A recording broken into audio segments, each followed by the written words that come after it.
Okay, it's 5 o'clock Pacific. Hopefully that means 8 o'clock Eastern. I want to welcome everybody to the Unitarian Universalists for a Just Economic Community and uh, Unitarian Universalists for Social Justice webinar series on current issues.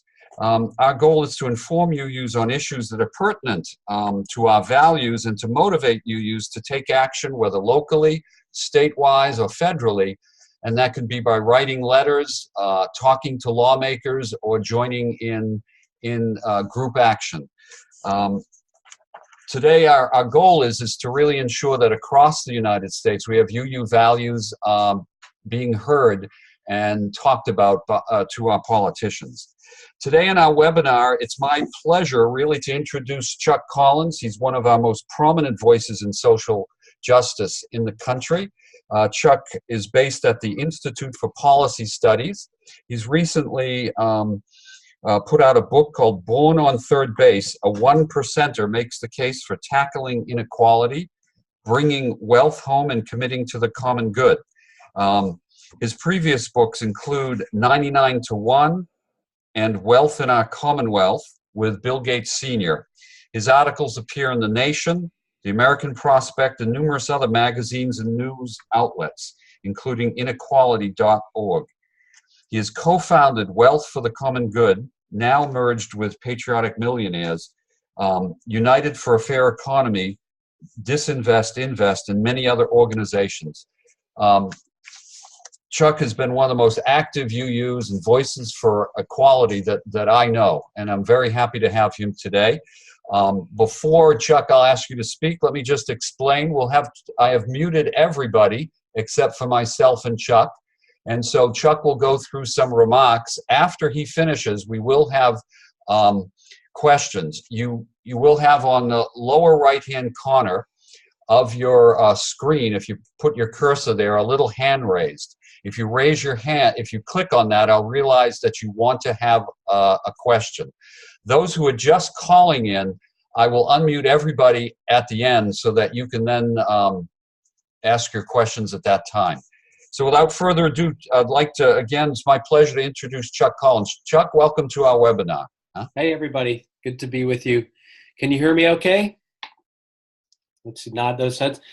Great. And I want to thank Michael, and a big thanks to Rachel Story, who has coordinated and staffed these events and is some of the glue that holds us all together at UU, Just JEC, and Lavona Grow, and others who have been working with the UUs for social justice in the Capital District area.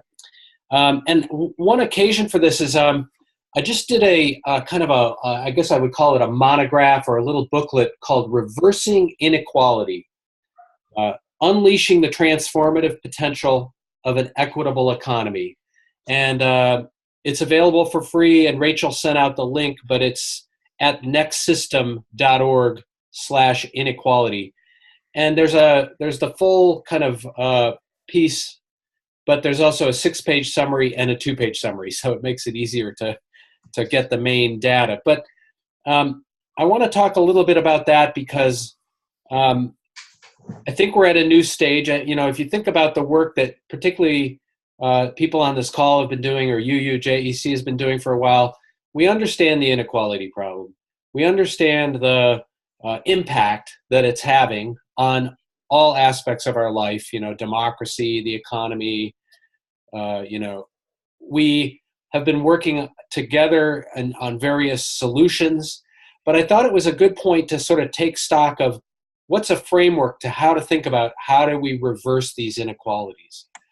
The other thing is, with the growing recognition of inequality as a problem, there's a lot of different analysis of why we have inequality. So more and more people will say, yes, income inequality, we have income inequality, or we have economic inequality.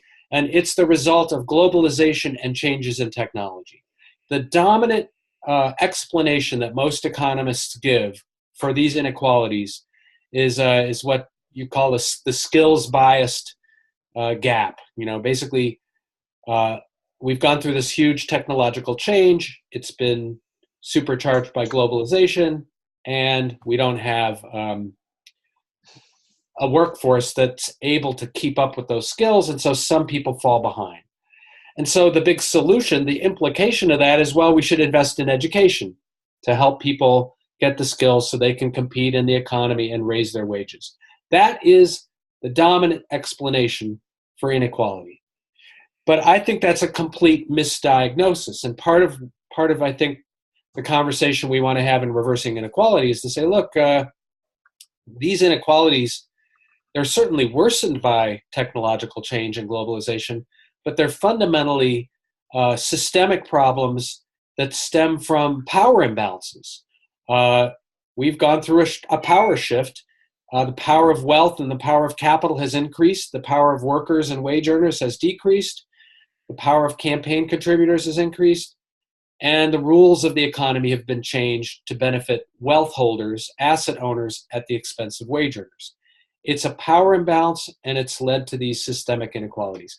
And I would just say, as each of us talk to people about this problem of inequality, if you misdiagnose the cause, just like if you're a doctor, you misdiagnose the illness, you're going to misprescribe a solution. And so there's a fair amount of snake oil solutions. Or the other thing I notice is people say, oh, inequality is terrible. Here's my tiny incremental fix for that. And it doesn't really do justice to the depths of the problem. So reversing inequality is really an attempt to kind of, in a brief way, talk about what it would really take to reverse inequality. The other point is, and this is just in the subtitle, unleashing the transformative power and potential of an equitable society. Here again, everybody walks around thinking, oh, if you reverse inequality, that's going to have a negative effect on the economy. Redistribution is going to slow the economy, and it's going to, there's going to be a trade-off between equity and efficiency. And, this is the historic. My argument is, no, wrong. We actually are being held back from having a healthy, vibrant economy by these extreme inequalities.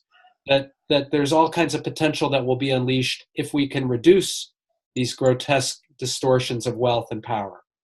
And I think it's worth noting that there's sort of two models that I think we can invoke when we talk to people about how do we reverse inequality. One is the United States after World War II, between 1947 and the mid 70s. We taxed wealth at high levels, and we invested in public goods that expanded opportunity. We did it in a way that was racially biased, where the legacy of racism in mortgage lending and access to education compounded it. But the formula was successful in many respects. It gives us at least some image of what it would look like. So, as Senator Bernie Sanders said many times on the campaign trail, under the socialist presidency of Dwight Eisenhower, we taxed the wealthiest 1%, 3 times higher than we do today, and we invested in debt-free education, infrastructure. You remember his rap on it. I sound a little bit like Michael So that's one model which we can invoke. The second is the Nordic model, what the Nordic countries do. The reason they have significantly less inequality, Denmark, Sweden, Norway, is they have a high social floor and they tax wealth and make public investments in public goods. And I recommend a book by George Lakey called Viking Economics, which is a good little primer on, in fact, I'm sure George would be happy to do a webinar and talk about the lessons from the Nordic model sometime. So that said, I put forward a framework. It doesn't have every idea. In fact, I think there's a lot of things missing from this, but it was an attempt to basically say, look, there's 4 ways we can reverse inequality. One is to raise the floor. So think of like the Nordic model where you have a much better, higher social safety net, a higher minimum wage, universal health insurance, maybe a universal basic income. People are talking a lot about that. Those are the sort of things that establish a floor through which people cannot fall to destitution. And that is an important ingredient of a more equal society. And most industrialized countries have a higher social floor than the United States. The second type of intervention I call leveling the playing field.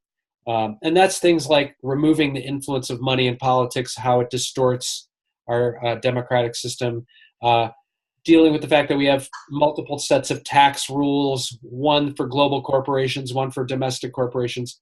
So there's sort of a bunch of rule changes that level the playing field. The third are things that reduce the concentration of wealth and power. And you will hear, and we will all work on things that raise the floor and level the playing field. But I would argue we're not going to reverse these inequalities unless we address this concentration of wealth and power, the enormous distortions that are being caused. It's sort of like the inequality that keeps giving. And one of the things we're learning is from the work of Thomas Piketty and Emmanuel Saez and others, is that now we've moved into a warp level of inequality, warp speed, where capital and income from capital is now kind of the driving wedge. And this is why we're seeing more and more wealth concentrating, not just in the top 1%, but the top 1/10 of 1%. So to reduce that distortion, we have to address this concentration of wealth at the top. And the final category I put in reversing inequality is what I call rewiring capitalism, or rewiring for equity. And that's interventions like expanding worker ownership. So that's an example where we're not redistributing wealth or reducing concentrations of wealth through taxation, but we're wiring into the economy greater equity, broader ownership. And there are things that we can do in the design of corporations, how corporations are designed. And that's what really I think are the kinds of things that move us toward the next system. And the reason I think the Next System project published this paper is they want to say, look, we're obviously predatory extractive capitalism has reached its limits, its ecological limits and its social limits. It's creating these accelerating inequalities. What does the next system look like? And if it's not, Soviet style state capitalism, what are the components of that next system? And so again, in this paper, we're trying to say, well, it's going to have much greater equality. It's going to have much broader ownership. The ownership of enterprises, corporations, businesses is going to be much broader ownership. There's going to be community and other stakeholder forms of ownership and the like. So I offer that up, and in this you'll see that in each of these categories there's a number of issues and campaigns and things. And we as Unitarian Universalists, we're good at making lists. We like to have a long list of all the things that we want to be able to do, and I think this is a starting point for that. Let me just say a little bit about, okay, well that's nice. It's nice that you have this theory, but what's really going to move this agenda, particularly in this current moment that we're in?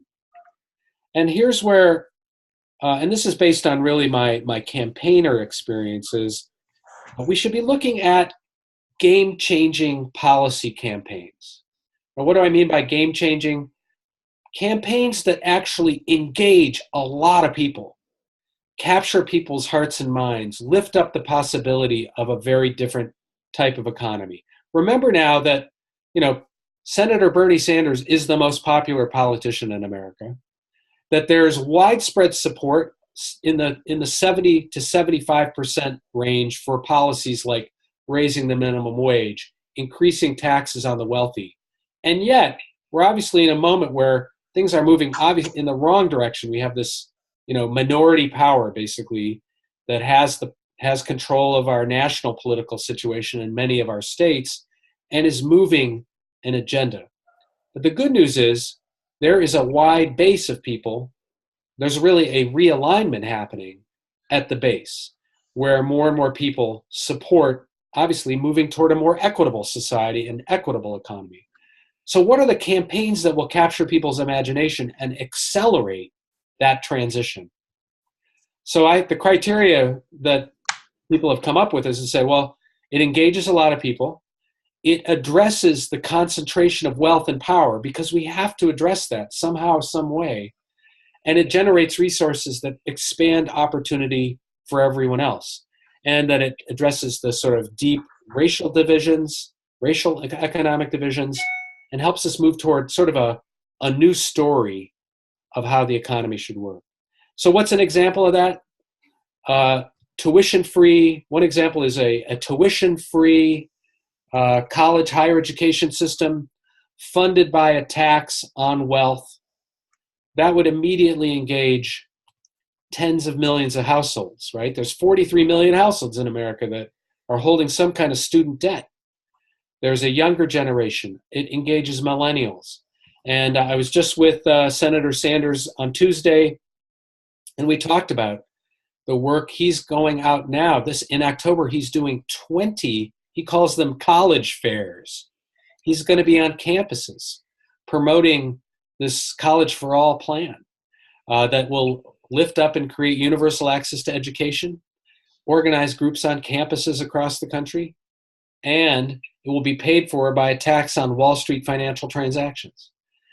So that's an example of a campaign. And I think in the next year or two, we're going to see, a kind of a prairie fire campaign of students, millennials, households that are holding student debt. So that's an example of a game-changing campaign. And there's several others that are in this book that I want to lift up. But let me close and with one just other thought, and then I think the fun of this is just to have a conversation. But some of us were together. UU's for Just Economic Community, UU's for Social Justice. We were together was it April? Maybe it was April in Washington, D.C. And we, Michael and the gang, we, pivoted to sort of respond to the healthcare moment that we were in. And, the good news is we've stopped the destruction of the Affordable Care Act. I mean, they're still going to be working to undermine it. There's still enormous work to do to defend the healthcare that's there. But clearly the next battle up between now and the end of the year is around the budget and around the tax plan. And so, I think while we want to push forward with any kind of proactive ideas, we are in a defensive mode for a couple of reasons. One is, cutting taxes for corporations and the wealthy is a unifying plank for the Republican and for the conservative movement. I mean, there's one thing that everybody agrees on. This is the unifying theme. There are disagreements, and there are still Republicans who believe that we shouldn't be running up the deficits, even if it's giving tax cuts to corporations. But we're up for the fight of our lives, really, around this. And it will, if they pass anything close to what they're proposing, it will close a lot of doors. It will make it harder to move forward on a whole number of fronts. So, doing everything we can at the state and local level, at the national level, to stop this tax program is a big part of the work facing us. And I wanted to encourage people to look at Americans for Tax Fairness, their website and their tools. Not one penny, which is a movement to say not one penny more of tax cuts for the wealthy and global corporations. Look at some of the tools there. I'm part of an effort called To Defend the Estate Tax. So as part of this proposal, there's they want to abolish the estate tax. They're once again saying estate tax is terrible for family farms and for small businesses. So we're trying to create a counterpoint to that, because it's a great example of what's wrong with the tax plan. It only benefits really the top 0.2% of households, the wealthiest folks. So check out defendestatetax.com as a portal for action there. So let me stop there. The only thing I'll just say is this reversing inequality paper, again, it's at nextsystem.org/inequality, or look at the email that Rachel sent around that had a link directly to that. And it's going to come out in a book form in March, with even sort of more updated, and I've gotten lots of great feedback and ideas, so that'll be part of the book that comes out in March. But So I guess I would stop there and open up and see if what people's thoughts or questions or comments are. Leave it to you, Michael, to facilitate that. Yeah, thank you, Chuck, for a really rich overview of your book full of ideas. Okay, I'll explain again. If you'd like to ask a question, check at the bottom of your screen. There's a participants icon. If you check on that, a column to the right of your screen should come up, and next to your name there'll be a little hand. If you click on that hand, it will show me that you want to ask a question. And I will try to get to people step by step. Maybe while you're figuring that out, Chuck, a quick question. You know, today there's a lot of discussion about economic issues and identity issues in the Democratic Party. How can progressives position things so that we encompass all the issues that identity politics needs to address, you know, equal pay for women, racism, and yet at the same time reach out with a broader economic message? I don't know if you have any thoughts on that. Yeah, thank you for that. I think that, you know, one of the things that I saw in the presidential campaign was that really became a kind of division point. One way to think about it is we have these overall economic inequality trends, these drivers that are pushing us apart. And then we have particular, the experience of racism and the racial economic divide, which obviously, you know, this period of inequality that we're living through is the last 30, 40 years is when it's been intensified. Whereas the legacy of racism and wealth building goes back, you know, centuries. It has its own historic dynamics. And the solutions will not, you know, universal solutions to economic inequality are not necessarily going to solve the challenges for the racial wealth divide. They're going to, you know, so we're going to need to address the particular racial dimensions or the gender dimensions of each of these issues. And actually, I talk about the racial wealth divide kind of almost as its own set of drivers.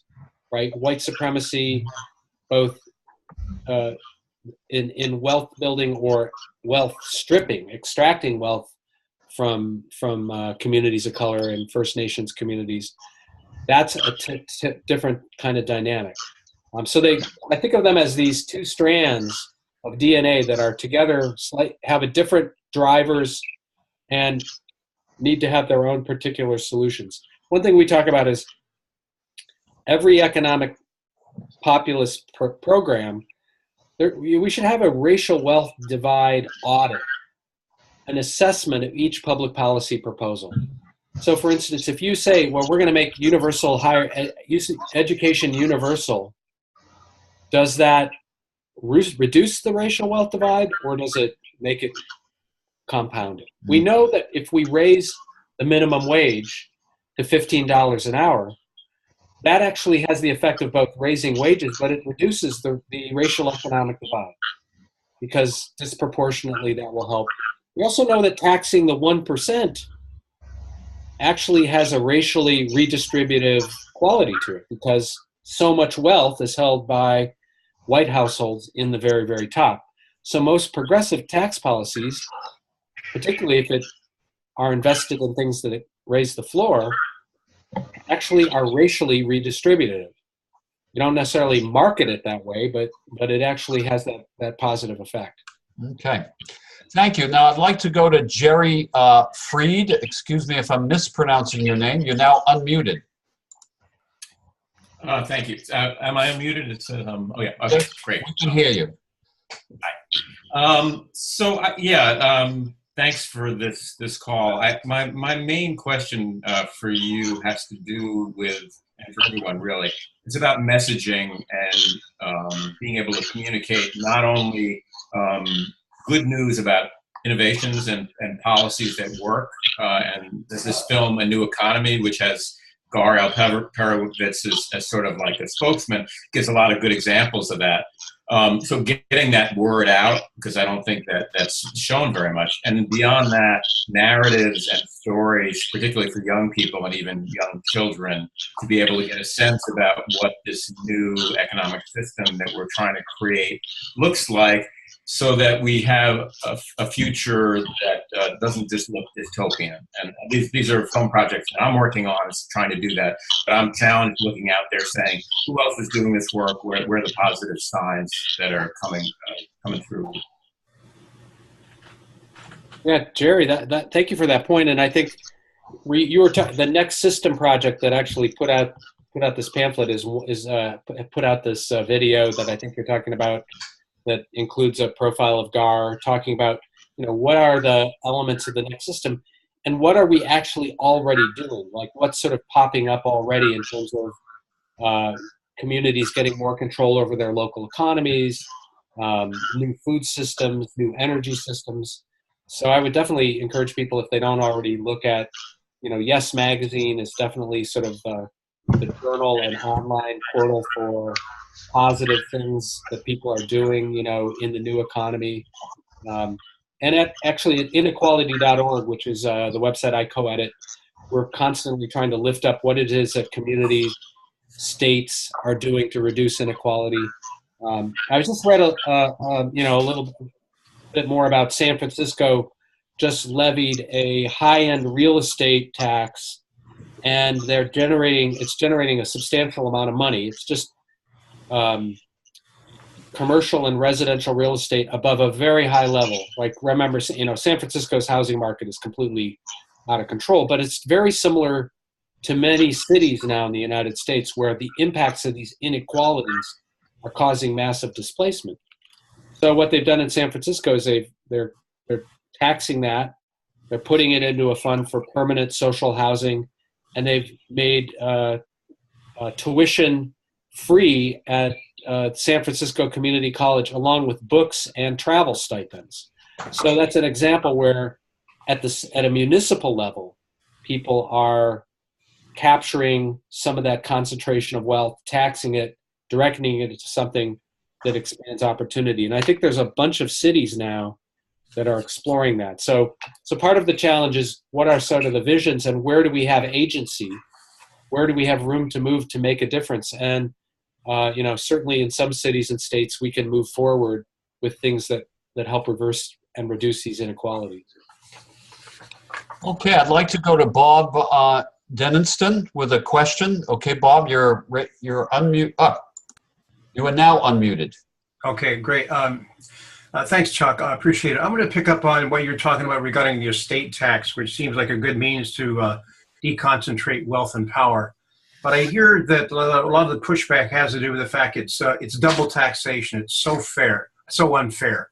So what's your response to that? And also, is the predominant action at the federal level, or is there action that can be taken at the state level as well with respect to estate taxes to try to get rid of that heavy concentration of wealth and power in state capitals as well as as well as Washington? Yeah, that is one of the sort of bugaboos that you'll hear about the estate tax. It's a form of double taxation. What's fascinating, actually, especially as the tax really hits the highest wealth households, the bulk of wealth that's taxed in the estate tax are appreciated assets, property, appreciated stock that have never been subject to any tax, that have never been taxed at all. So let's say, Bob, you were farsighted enough to buy one share of Berkshire Hathaway stock in 1981, and now you have tens of millions of dollars as a result. You bought it for $1,000. Now you have $20 million. You've actually never paid a nickel of taxes on the appreciation of that value. Or you bought a piece of land right there in downtown Washington, D.C., same thing. So you may have paid a property tax, but you've never actually been taxed for the value of that. That's what the estate tax actually captures. It mostly captures the untaxed value of appreciated assets. That said, here's a point that is a little more clunky, which is there's actually no principle that that double taxation is a bad thing, meaning that money moves through the economy. You go to work, you get a paycheck. You put your paycheck in the bank, you go to the store, you buy something with it, you pay a sales tax. I mean, money basically is moving around, and it's taxed at different junctures. And the estate tax is one juncture, which is somebody dies. They take a snapshot of all the assets they have. If they're over 11 million for a couple or 5.5 million for a couple, it's subject to an estate tax. So there's a transfer tax at that point. It's a hard one to get into because the right has done a good job saying double taxation, it's unfair, even though the reality is there's nothing fundamentally bad tax policy about tax. So that's the one I don't get into with people because, you just basically say most of this has never been taxed. Mm-hmm. On the question of state and federal, right now, I think if the project is to defend the federal estate tax from being completely abolished, the focus is on getting our national representatives, our U.S. representatives and senators to be engaged. But the reality is there are many states that lost their state level estate tax over the last, since 2005, including California. California used to raise if an estate tax was in place today, Michael, correct me, but I think it would raise something like $1.3 billion a year. In California, it was $2.7 billion in California. That was the estimate for if it had stayed in place. So so here's a state that probably could pay for all of its higher education if it had just not lost its state estate tax. So there's a longer term fight there around restoring or introducing state level estate taxes. And if anybody is in a state, there's 32 states that have lost their state estate taxes. And if you're in one of those states, I'd be glad to talk, as Michael and I have talked about, what would it take to kind of do a campaign to restore a state level estate tax? What if the revenue was connected to something wildly popular, like tuition-free education or early childhood education? We think it would be interesting to bring them back in a number of states. So that's definitely part of the work ahead. Thank you. Chuck and Bob, one approach I've heard is asking a bigger question: is America about merit or is it about inherited wealth? And the estate tax emphasizes that America is about merit, is about people who work hard and they get the fruits of their labor. So that's another spin that I've heard on the effect of the estate tax and arguing against it. Let's go to Diana Conrad. Diana, Yes, thank you. Yes. I appreciate your talk, Chuck. I have 3 comments, but then a question. The first comment is, you said one of the ways to proceed in this country is to have more ownership in business. And the argument to that, against that, is that Americans own a lot of stock in business already. And part of that argument, I think, was put in Citizens United by the Supreme Court. So increasing ownership in American businesses would have to have some kind of system where we could still buy stock on Wall Street. And we all know that's an evil place. My second comment is tax on financial transactions. That was tried several years ago. I think Peter DeFazio presented that, and it just absolutely went nowhere. So I don't know if a different system of presenting that idea, but that idea has already been tried and failed. My other comment is I'm a Hillary person, and some of what you said Bernie said, she'd said as well. So I would have appreciated more your presentation of ideas rather than the person who said the ideas. Concerning economy, there was a model called steady state economy, and apparently that struggle is just going nowhere. So I'm wondering if that steady state economy fits into any of your paradigms. And then my most important thing is overturning Citizens United, for me, is the prime core of starting change in this country. And do you have any efforts toward overturning Citizens United? Well, those are great points, Diana. One thing I wasn't clear about on the broader ownership. I meant broader worker ownership, employee ownership. So that's the trend where I think, we're seeing a greater number of companies where the workers actually, benefit from the fruits of their own labor. Oh, So thank you. That's clear. The owner of Chobani Yogurt, sort of said, well, I'm going to, gift 10% of the ownership of the company to my workers. We're starting to see more and more companies where they wire it in right from the beginning to expand worker ownership. I should say, and your point about Hillary actually came out in support of the financial transaction tax, and she was, kind of starting to talk about that and make that a centerpiece of her campaign. And I think one of the things we saw since Peter DeFazio introduced is more and more people were coming around to this idea of a very modest, a penny on every $4 of financial transactions that would generate a huge amount of revenue that could be deployed for any number of things. Mm-hmm. So Secretary Clinton was a vocal champion of that. And I think that helped to move that idea more into the conversation and into the mainstream, moved it into the platform of the Democratic Party with her leadership. So I think that was helpful.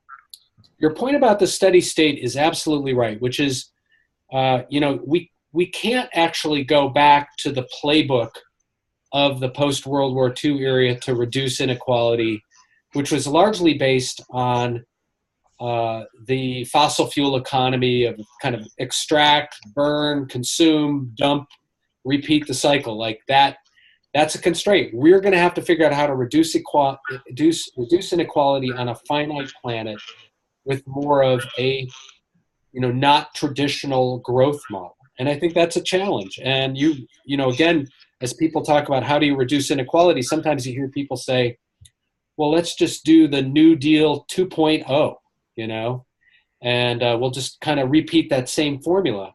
But we don't have the ecological, that's not possible. We can't do that. And so I think going back to understanding the ecological limit to the growth, and that we're going to have to look at other kinds of models, like the new economy models that Jerry Fried mentioned earlier in the call.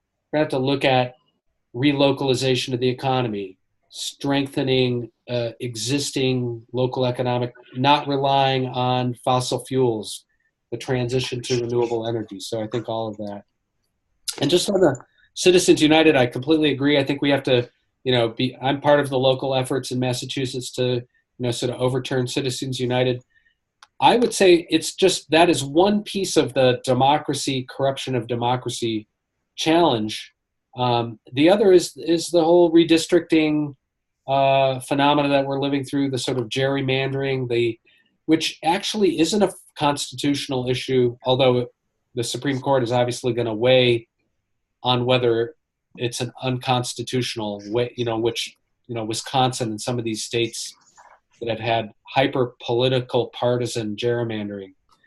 So I would say, the money, politics, Citizen United piece of this is, but we should see that as one of a couple of democracy reforms that I think are going to be key to getting our democracy back. So thank you for your comments there. Okay, I'd like to urge people to wait. We have 2 or 3 folks in line, but let's go to Pete Medor. Am I pronouncing that right? It's Metter, just like Metter. All right. Okay. Thank you for letting me get in on the conversation. First of all, the scale and scope of the change and the change debates that are going to take place boggles my mind. It probably does y'all's too. And one of the things that I've come to appreciate is words matter. You can describe the same policy, you can describe the same problem in different words and come out with a very different impression you've left on an audience. Now, I've been sitting here listening to the word tax and taxation a lot, and I can just hear the rebuttals. They want to take your hard-earned money away from you, all right? And there are a bunch of low information voters out there whose votes we're ultimately going to need, that they can't quite make that distinction. Are you familiar with the work of, Chuck, are you familiar with the work of Les Leopold in his book, Runaway Inequality? Yep. Words matter. Runaway inequality. What's the image? A runaway train. What did he say causes it? Financial strip mining of the economy. Very powerful imagery. Point I want to make, back to taxation. How can we counter that? They're going to take away your hard-earned money. One of the biggest drivers in wealth concentration is as corporations buying back their stock in the open market. That is nothing more than market manipulation, right? Up until 1982, it wasn't exactly illegal for companies to buy back their stock, but the SEC had broad powers to investigate and determine if doing so was manipulative. Consequently, very few companies bought back their stock. Well, once the philosophy of fair return to shareholders or shareholder value is the maximum importance, then that took a major turn. If we could just address, well, not just address, but if we could address that as a high priority, you avoid the taxation argument. You're not talking about taking people's property away from them. Their property is the cash that's held by the corporation. That's their property, right? It's the equivalent of zoning laws. You can't do certain things with your property. One of the things you can't do with your property is open market corporate buybacks. So I just hope we could focus on some things like that also. And then the other thing, well, I'll stop. All right, thank you. Well, I think it's an excellent point Pete makes. I do think actually that the word taxation is not as toxic as you imply, though. I mean, I understand there's a hardcore 20-25% of the electorate who will always say, I'm for any tax cut. But that actually, and I think we're going to start to see some of this shake out around this tax debate. Remember, 75% believe the wealthy don't pay their fair share of taxes. 75-80% believe the biggest corporations in this country are freeloaders and that should pay their fair share of taxes. So yeah, you're always going to have some people who are going to be like, allergic. But I would actually rather, instead of playing games around words, I don't really know a word, a linguistic substitute for saying taxes are the price you pay to live in a civilized society. Taxes are, the price of citizenship, and you get what you pay for. And to almost sort of re-liberate or retake back that concept. And I think the anti-tax stuff is hit the wall in lots and lots of places. So I wouldn't just let that, the Fox News monologue be echoing in our head all the time. I would, I would take it back. It's take it back with the flag. This is how we pay for the things that we do together. It's not voluntary. It's not charity. It's not some other word. You can talk about investment, public investment that makes a difference.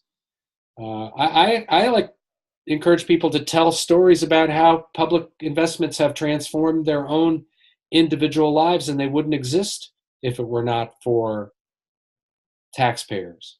So that's not to undermine your point, just to compliment that. I think words do matter. But I would put some energy into reclaiming the words that have been systematically attacked. There's a whole strategy to get people to hate taxes, but reality is what's the substitute? Okay, thank you, Pete. I'd like to go to Earl Cote. Thanks. Chuck, thank you for your talk and for the information. I'm sorry, Earl. I'd like folks to we've got a lot of people waiting, so try to keep your comments or questions short. Thanks. Go ahead, Earl. Sorry. My reputation for being verbose has preceded me. That wasn't to you, Earl, but sorry. Go ahead. So my specific question at this point is, I'm investing a lot more effort on political activism in terms of voter registration. Out here in California, we have a group called Climate Hawks Vote, which has been identifying progressive candidates and supporting them. What is your political strategy to make any of these reforms which you recommend and which I wholeheartedly support, but I think right now have about a chance of a snowball in hell in occurring with the current Congress? Well, I would go back to, I think what you're doing is foundational. So to the extent we are expanding the vote, expanding turnout, and then looking at the kind of issue campaigns that can kind of excite people, right? I was in England actually in June, and if you were a progressive member of the Labour Party in England in last March, you would have been in deep depression because you were about to get clobbered in the next presidential election. Theresa May called a snap election, knowing that, thinking that the Conservatives would consolidate their gains. But there was an interesting group called Momentum that registered voters, talked to voters, did an issue engagement, figured out how to excite people, because the excitement factor is a key ingredient, particularly engaging younger voters and voters who are going to sit out a campaign. And that's, so I think doing the fundamental political work that you're doing and finding those issue campaigns and hopefully finding candidates that will excite people and get people out. Because what Jeremy Corbyn and the Labour Party did in England was they turned out people. They also tried to engage, non-lost cause voters, but they also said we gotta, and I think this, the good news is there's a high level of engagement. There's a lot of people who want to turn out and change the dynamics in 2018 and 2020, and that is our momentum. And we have to do everything we can to sort of assist that momentum and dealing with the voter suppression problems, dealing with the gerrymandering. We have some things we have to overcome more than England did. But I think momentum is on our side in a lot of ways, and everything we're doing is toward that end. So I would take a look at the momentum experience in the UK, what we can learn from that. Look at what our revolution and some of the other groups that are trying to pick 4 or 5 really galvanizing issues, student debt, carbon taxation in some places really can galvanize people. So I would also suggest Working America. They seem to be doing some really good canvassing and other things in districts that are likely or possibly could swing. Yeah, Working America in there's like 5 or 6 states that they really have a strong presence in. Okay, I'd like to go to Lucy Hitchcock. Lucy? Hi, Chuck. You mentioned redesign or design of corporations. When I was in high school, I was taught that corporations were chartered for the common good, and that is no longer true as far as I can see. It seems to be they're chartered for the profit of stockholders and CEOs. So I'm interested in anything you might say about the redesign of corporations and what we can do for charters. Well, I think that, there's this sort of redesign, rewiring the corporate governance structure. And actually in this pamphlet, I have a little bit longer section than I'll go into here, but there are these emerging B corporations, for-benefit corporations that have, in maybe a dozen states now, have created their own charter to say, look, we're a for-benefit corporation. we truly are chartered for multiple bottom lines. We want to be profitable, but we also want to be socially beneficial. So one is to distinguish between those corporations and others. The other is to look at states, and we have this problem, which is we probably have 4 or 5 states in this country where it's harder to get a fishing license or a library card than it is to incorporate as a corporation. You don't even have to show who you are. You don't have to prove who you are. You get a library card, you have to at least show where you live. You have to show them a bill, And so Wyoming, Delaware, North Dakota, or South Dakota, these states, but this is where the big global transnational corporations are incorporating so they can have minimal requirements. And I think one idea is to kind of create a federal charter for corporations that operate across borders and across nation states that have higher disclosure requirements and more transparency. And, that's obviously a longer term struggle, but it's useful to have a vision that, this wouldn't apply to locally based enterprises, but if you are operating across nation states, you should be held to a higher level of accountability and reporting and transparency. And I think that's the longer term rewiring of the corporation. Other things are charters of corporations that require representation of communities, of workers, of more shareholder democracy, just kind of moving toward a stakeholder capitalism in the design of corporate governance. And some of that could be part of the charters of for-benefit corporations, have some of those as examples. Thank you. Okay. Lucy. Lavona, do you still have a question?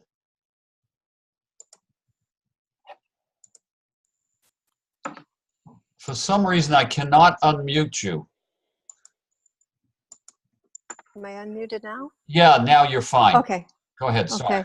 So yeah, building actually when you addressed some of Reverend Earl Coteen's question, you did address a little bit of mine about, and I'm concerned about the engaging the hearts and minds of large numbers of people with game changing, though with the things that are game changers. And so also things that the average people who are not really into sort of tax policy issues can address and speak to. So as Unitarian Universalists, if we're going on the Hill or we're writing our letters, etc., things like maybe raising to the minimum wage or the tuition, I think, you've mentioned would be those types of things. Carbon taxation as well. I wondered about also the pay gap, the women's pay gap. That might engage a different also group of people in the discussion. And so are these large enough? Do they add up to enough to be the game changers that you talked about before? Or would this be too much Band-Aid work? I guess I would say that criteria of who gets engaged is probably the key. So if there's a pay equity provision and it really engages 30% of the electorate, that's, the reason I mentioned student higher education debt is you have 43 million households in this country that are paying student debt. That's a critical mass. Many of them are younger. So that galvanizes a younger, less pinned down segment of the population. So those are the kind of criteria I would use, A carbon tax, I think if it went to a dividend, a per capita dividend per household or a green jobs infrastructure, if it was sort of linked to something, then you would get both a set of workers and other stakeholders. So it's really the what would galvanize people. So I think there's still some testing out on that. But I think when we were looking at the California estate tax, we were testing out what were the things what would we attach that to that would bring a constituency with it, and I think that there's still some polling and testing. So those are the questions I would ask is, whose eyes light up, you know. I would go back to the story too, how did Social Security, well, first of all, it's not to make the ask too incremental or small. You know, this is where sort of a bolder ask can actually be more powerful. You know, Dr. Francis Townsend in 1931 proposed Social Security, you know, old age retirement funds. The idea in the Depression was, you know, you get your monthly check, you have to leave the workforce. So you're going to make room for a younger worker. You're going to get this check, and you agree to spend that money in the month that you get it, thereby stimulating the economy. That was the original idea behind Social Security. People love that idea to the extent that within a year and a half, there were Townsend clubs in every congressional district of the country pressing their member of Congress to pass the Townsend Act, or what became Social Security. So that, you know, that galvanized elders. It galvanized older workers as a constituency. And it's created one of the most, you know, enduring public policies. So I think that's where thinking big and thinking big blocks of constituencies would make a difference. Let me go to Adam Wasserman. We'll do one more question from those on video, and then we'll switch to those not on video. Adam? Yeah. Chuck, you said early on that, you know, the big battle right now is going to be on taxes and the budget. And so I kind of wanted to get some thoughts, sort of immediate thoughts from you on what we should be looking at to sort of fight that fight. And what I'm really thinking of, there are many, many pieces of this. We talked a little bit about the estate tax, and we could talk about corporate taxes and so on, but I'm looking for the broader narrative that we should use. You know, is it the argument that this is, you know, helping the rich? Is it the argument that this sort of trickle down sort of theory that lies behind it is wrong? What sort of arguments do you really think we should sort of come to the fore with? Well, there's a couple of different schools or thoughts on that one, but right now people think that the trade-offs is the powerful frame, which is if this budget and these tax cuts go through, literally they're going to be cutting Medicare and Medicaid like $1.5 trillion over 10 years. You know, it's going to reduce, you know, it's going to have a huge impact on all the existing spending. It's going to lead to a shrinkage of things that people really care about. So the trade-offs is part of it. The fairness thing in this case actually does work because people don't want more tax cuts for the rich and corporations. The argument that for the corporate tax reduction is if we cut the corporate tax rate and allow these global corporations to repatriate and bring their offshore tax money back, they will create jobs for you. You know, the reality is we have a 30-year plan, you know, evidence now that that's not what happens. The corporations get their tax cut, they buy back the stock, as Peter talked about, they increase their dividends, and they increase their CEO pay, and they lay off workers.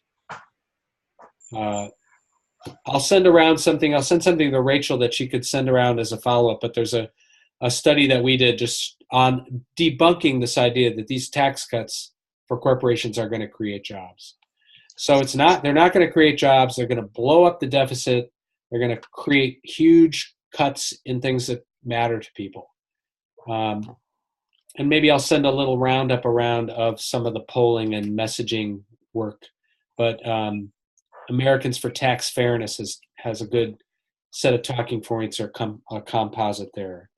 And I would just say, you know, if you're in, you know, one of the sort of swing battleground states where you have a Republican senator, you have, you know, I think a Terry Lohman sitting there in Iowa, you know, you got work to do. We all, you know, if you're in one of those Ohio, Maine states where you have a Republican, not totally, you know, nuts senator, but maybe a moderate Republican, or, you know, I think the Senate is where just like in the healthcare fight, the Senate is the place where the bad tax bills will die. or gets stalled. So that's one way to focus the energy as well. Okay, we're drawing at the end of the hour, but I'd love to give people who called in without video a chance to ask a question. So I am going to unmute all, but I'll ask those folks who are on video to be quiet so we can give folks who just called in a chance to ask a question. So I now have unmuted everybody. Is there anyone who called in who has a question?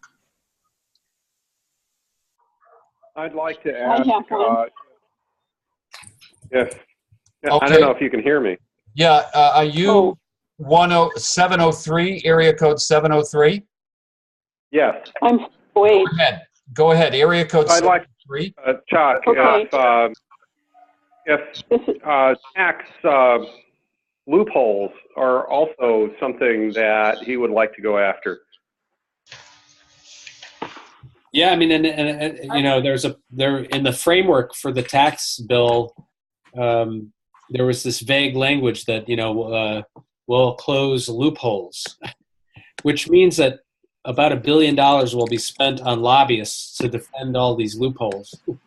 But yeah, there's particular loopholes that I would point to that, for instance, wealthy people are using trusts and the offshore system to game their taxes down or to essentially hide trillions of dollars of wealth. So there's a number of loopholes that I think would restore integrity to the tax system. And we're talking about households with like 40 million and up are the primary users of these tax trusts and loopholes. So that's a key part of the equation. Okay, did this caller from area code 508, did you have a question? Yeah, hi, Chuck. This is Margaret Cooper from Falmouth. We're looking forward to having you here on the 25th. And my question has to do with state-owned banks. I'd love to see state-owned banks. Here in Massachusetts, I haven't heard anything about that. Is any other state working on that? I bet there's a number of people here on the call that have been part of the public banking initiatives around the country. It's one of the things we have to do to rewire finance is to, you know, like the North Dakota Public Bank that's existed, like, you know, many other countries have public banks. It's kind of like having a public option in healthcare. It's like having a public option in finance. It has a similar role. It creates a higher set of standards, and it's a place where more funds can be invested in real economy. So yeah, Massachusetts and all, you know, so people should look at the public banking initiative and see if there's an initiative in their state. You know, I know in Vermont, there's a very advanced initiative to get a Vermont state bank, and others as well. Hey, Chuck, we've been now on air for about an hour, so I think we should wrap it up. Do you have any last thoughts in terms of actions or focus for the people on the phone? I know if you're not signed up at inequality.org to get our newsletter, which has sort of the weekly roundup of things that people can be engaged with, that's one place. I'm also, you know, I've mentioned this before, but I've enjoyed, you know, in the last year, I've probably been in 25 different UU congregations. I'm going to go see Margaret there in Falmouth, Mass at the end of the month. So if it's ever helpful to have a kind of community forum or something like that, I'm willing to travel.